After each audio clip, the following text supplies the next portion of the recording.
it's Kyle, and I'm back with another agronomy update. Coming back from the office here, and been a fairly busy week as far as everybody's starting to get pricing, and prepay is really starting in earnest as far as what the retail world goes. So it's a lot of people throwing some prices around, and it's been, we'll say, interesting. I haven't got our farms prices yet. We're still trying to figure out exactly what we're going to do. I'm doing different analyses on urea versus UAN, just with the way UAN market's been going.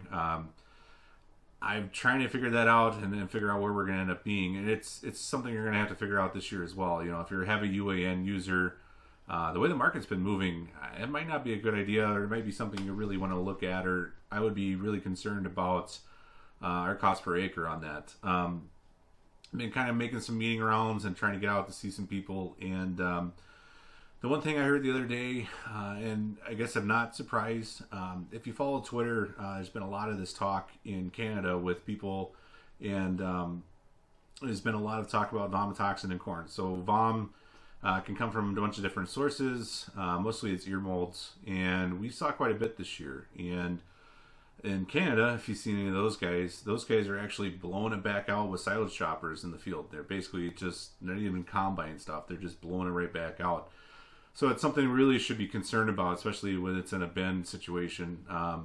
There is potential that it could continue to grow or potentially get worse. Likely we won't see that in winter, but if we got some warmer weather and we're blowing some air in those bins, it's something to really be concerned about. I just heard that from one or two sources that are one of our local ethanol plants is starting to test for it. It's leading to some longer wait times, longer lines, and it's just overall maybe a big concern for me when we keep going forward. So I'd say too on that front.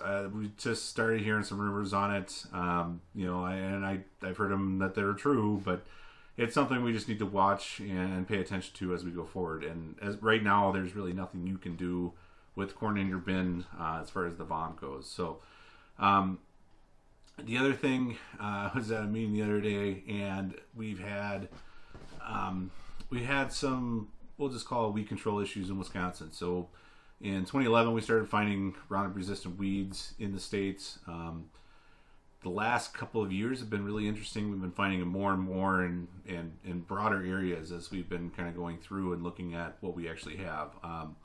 I can remember finding water hemp when I first came up here about 10 or 11 years ago, and now we're starting to see some of those water hemp form Roundup resistance. And I'd say we probably have a couple fields as well that we're concerned about, so it's something to be worried about. The issue is going to be when you start looking at chemical plans for next season.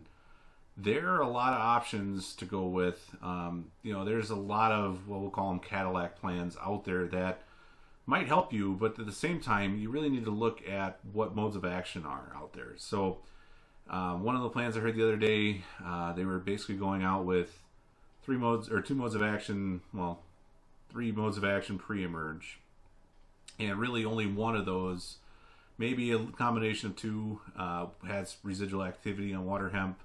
Then they're coming back with one of the same modes post-emerge, along with glyphosate and another pre-emerge, what actually is really good on water hemp pre. And when they come back with that, so basically they only had one active mode of action on a post-emerge on water hemp. They weren't mixing in atrazine, which atrazine actually has a great synergistic effect with mesotrione. So, a mesotrione program, if it were me or anybody else, I would definitely look at throwing atrazine in. Obviously I know there's atrazine prohibition areas, but if you're going out with mesotrione post-emerge, there is such a synergistic effect between atrazine and that mesotrione that's in there. That's something you really have to do. Even if it's a half a pound when you're going out with Halex GT or acre on Flexi, whatever it is, anything that contains mesotrione should really have atrazine in it post-emerge. It's really going to help you out, and it's really going to help on some of these small seededs. But the one thing you really need to look at is when you're doing a chemical plan, making sure you have multiple modes of action, residual-wise, and when you're actually spraying. So if you're spraying and you only have one mode of action on a weed, and even within the weed spectrum that's on the label of the herbicide, you're still going to have issues, or you could potentially have issues. So say we have Roundup resistant water hemp and we're going out there with just straight, basically we're going out with HPPDs to control water hemp. So mesotrione, Laudis, any of those family of herbicides, and we're trying to control it, but at the same time, we're basically going back to the Roundup days. We're using one mode of action to try to control those weeds. And now that mesotrione's come off patent, we're going to be using quite a bit more. So what we need to make sure is we're actually throwing in more in that tank. So there's a few water hemp species that could be triazine resistant, but at this time, for me, especially in Wisconsin, we really don't see that. So you need to be making sure you throw in some triazine, so atrazine, simazine, with your post-emerge applications on corn, especially if you're going with mesotrione or an HPPD. If you think you have Roundup resistance, just basically treat it as if you do.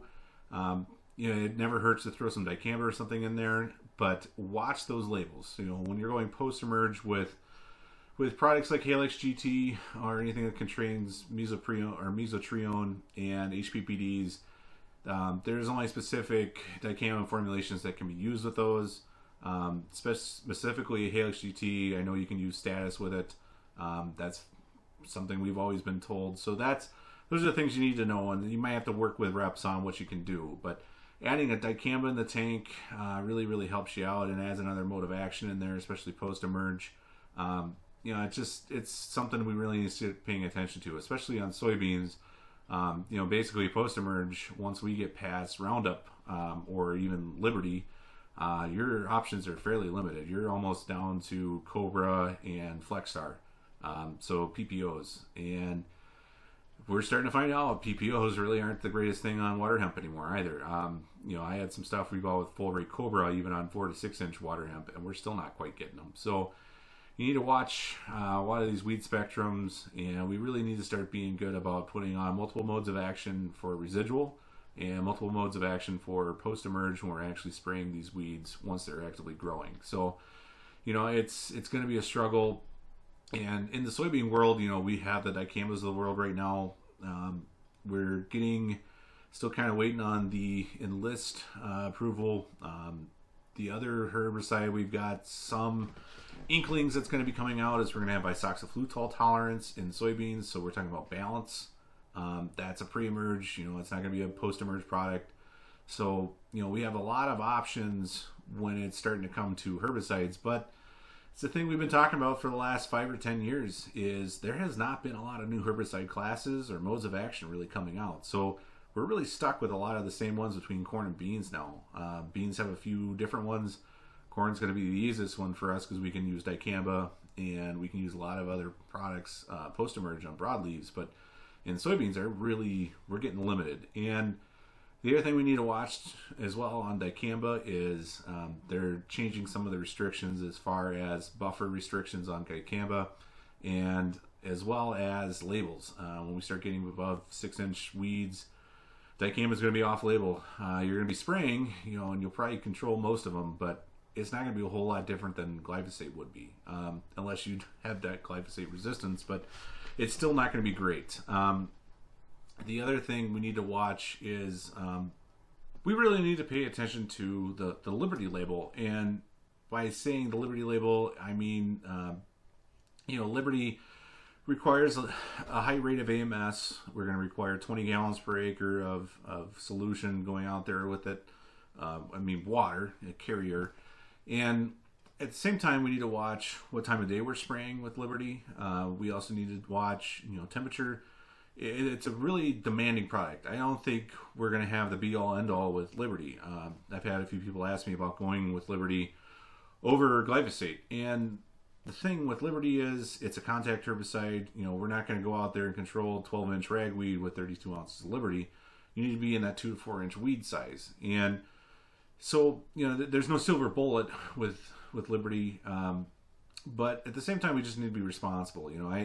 I think the biggest thing in soybeans, in corn, we have so many options because we're trying to get a broadleaf crop out of a grass crop.